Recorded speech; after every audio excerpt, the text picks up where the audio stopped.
ചാന്ദി. എന്താ പറയാ, ഞാൻ എല്ലാവരും സംസാരിക്കാന്ന് വിചാരിച്ചത് മെയിൻലി സെറ്റിൽ കാണുന്ന പോലെയല്ല ഇവിടെ ആരും ഇരിക്കുന്നത്.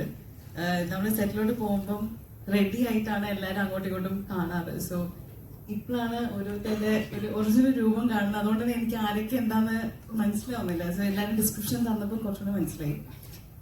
ഞാൻ ഈ സിനിമയില് ഞാൻ കുറച്ചുനാളൂടെ ഉണ്ടായിരുന്നില്ല. ഞാൻ തിരിച്ച് അമേരിക്കയിൽ പോയിരുന്നു, എന്റെ സ്റ്റഡീസ് കംപ്ലീറ്റ് ചെയ്തു, തിരിച്ച് വന്നപ്പം ഒരു റാൻഡം ആയിട്ടായിരുന്നു അൻവർ റഷീദ് എന്റർടൈൻമെന്റ്സ് പ്രൊഡക്ഷൻ ഹൗസിൽ നിന്ന് ഒരു കോൾ വരുന്നു.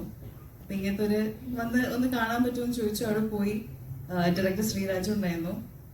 ഇവരെന്തൊരു ഒരു സീക്വൻസ് പറഞ്ഞു അത് ചെയ്തേ. പെട്ടെന്ന് നോക്കുമ്പോൾ സിനിമ അഡ്ജസ്റ്റ് എല്ലാം തുടങ്ങി. അപ്പൊ നമുക്ക് ലുക്ക് ടെസ്റ്റ് ഉണ്ടായിരുന്നു. അപ്പൊ നിങ്ങൾ സിനിമ കണ്ടിട്ടുണ്ടെങ്കിൽ അറിയാൻ പറ്റില്ല, പോസ്റ്റേഴ്സോ അല്ലെങ്കിൽ ട്രെയിലർ കണ്ടാല് എന്നെ പോലെയല്ല കാണാൻ, ആസ് എൻ എന്റെ ഒരു original physique and look wise. അപ്പൊ